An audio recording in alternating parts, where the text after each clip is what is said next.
Please be seated.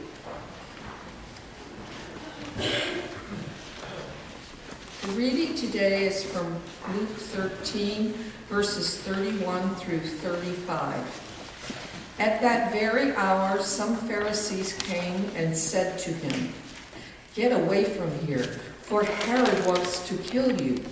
And he said to them, "Go and tell that fox, 'Behold, I cast out demons and perform cures today and tomorrow, and the third day I finish my course. Nevertheless, I must go on my way today and tomorrow and the day following. For it cannot be that a prophet should perish away from Jerusalem.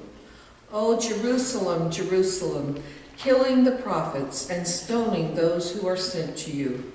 How often would I have gathered your children together as a hen gathers her brood under her wings, and you would not. Behold, your house is forsaken, and I tell you, you will not see me until you say, Blessed is he who comes in the name of the Lord." Thanks be to God.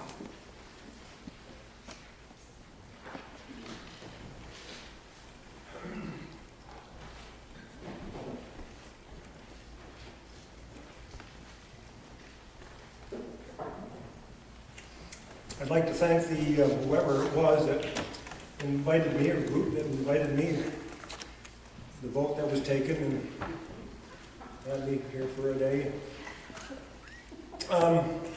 It's a privilege. I want to begin by sharing a personal story, and it's a story that you may get a glimpse of in my little bio, but I'd like to fill out a portion of that. My wife and I were raised in small churches. She was raised in a Baptist church, American Baptist church, and I was raised in a Congregational church, relatively small. If there's such a thing as a small church in the 50s, because kids were all over the place. And when we came here to Burlington, we settled in Burlington in 1972. And I was working at the J.C. store. How many people lived in Burlington at that time? So the J.C. store was downtown in Church Street, and I was on the management staff. P.C. Kirby was the boss there at the time. And anyway, so that was my life, in our life. We had two children, two beautiful children, two girls. But we didn't really attend church. We weren't very church-going types, except when we went to visit my in-laws where we had to go. And Christmas and Easter. And so we got to talking, as good parents do, when their kids are around 2 and 5 years old, saying, maybe we should find a church for them. And so we did some searching. We went to a few churches. And our purpose was to get a Sunday school program that they'd be involved with. So we went to a few churches, but they didn't have, Sunday schools that were really well organized. It wasn't like they had a whole, everybody got together type of thing. And we kind of wanted something a little more structured. And so we came here. This was not our first choice. We came here, we walked in those front doors, and I'll tell you, that is daunting. And to come into the sanctuary, you may be used to it, but I'll tell you, when I came back here this past week, it's still daunting. And they plugged in, I think Kelly was 2 years old, and she probably was in the nursery, and Karen is 5, and she was one of the Sunday school class.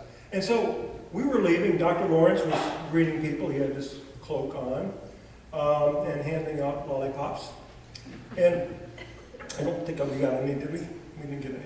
That's good. And so somebody from Sunday school or somebody from the Christian Ed came up to us and said, "Oh, you're so happy to have Karen and Kelly here with us.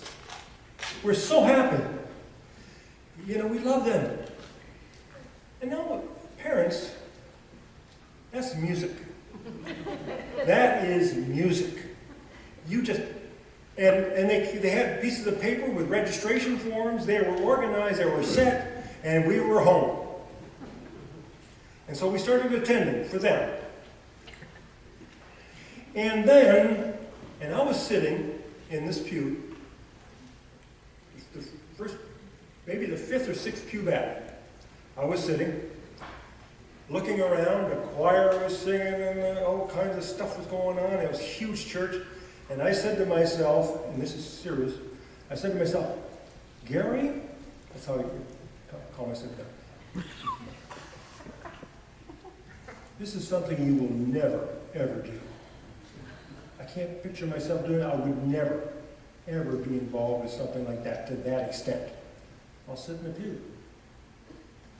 And then the annual report came around, and you had a committee entitled the Committee on Death and Dying. Does anybody remember that committee? Now, for a 30-year-old young guy like myself, the Committee on Death and Dying is not really a big draw. In fact, it was so not a big draw that I said, I held back because I was attending church, would be involved with such a committee. What a downer. Okay? And we started attending, though, not because of the Death and Dying committee. We came for the kids, and all of a sudden I started saying, wow, these sermons actually mean something. There's some connection. Now, I had been going to church up until the age of 16, and I thought that the sermon was the most boring part. I mean, I loved Communion Sunday because the minister didn't preach. You know? I said, boy, good, we have communion. Let's go to Communion Sunday. And so I never made the connection. And I said, oh, God. But all of a sudden, whether it was George Lawrence and then Martin Copenhagen was here, and they were starting to connect. And I said, wow, there is something in this. And then we moved. I left the penny company, and we moved, and I managed the Vermont country store for a couple of years down in Weston. And we joined a little church down there. And we got involved. But here we taught Sunday school, and I was on the Christian Education Committee. And I met Amy Pitton. Anybody know Amy Pitton? She's a minister down in Montpelier. And she was a teenager. No, she was in college at the time. And so she was on the YETS program. I think you still have that going. And I think she went to Europe for a summer or something. But I met her. She was on the Christian Ed Committee as well. But that was the extent of our life here. But from that, I ended up being ordained. I ended up, being in the pulpit, not this high, by the way. I'm a low pulpit kind of guy. In fact, if I do come again, I don't know if you can make facilities. But can you do something about this?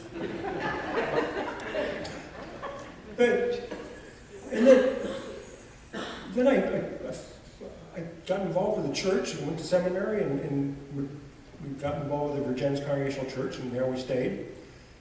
And then for 25 years, I was the hospice chaplain for Addison County. You talk about death and dying, you talk about saying never, what is that all about? Well, God surprises us.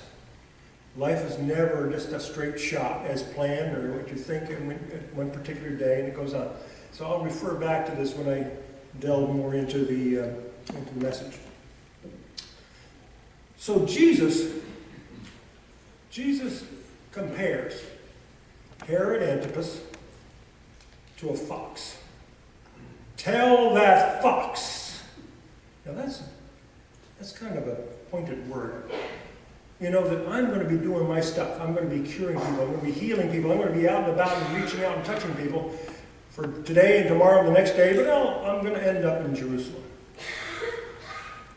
And then he says, and then he thinks about Jerusalem, and he says, oh, Jerusalem, Jerusalem. And he considers Jerusalem and the world of that day. And he says, how like a mother hen would I reach out and surround you and envelop you.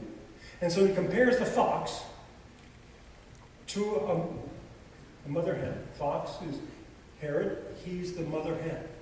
Two different approaches to life. One approach is simply to devour, to bring in, to take in. And the other is to bring in and allow to grow and nurture. Two different approaches. I'm going to tell you this today. Today's St. Patrick's Day. If you're big on St. Patrick's, I'm sorry about that. But I did some serious historical studies on St. Patrick yesterday at Wikipedia, and a few things. First of all, he wasn't a saint. He never was sainted by the Catholic Church. Second, his name wasn't Patrick.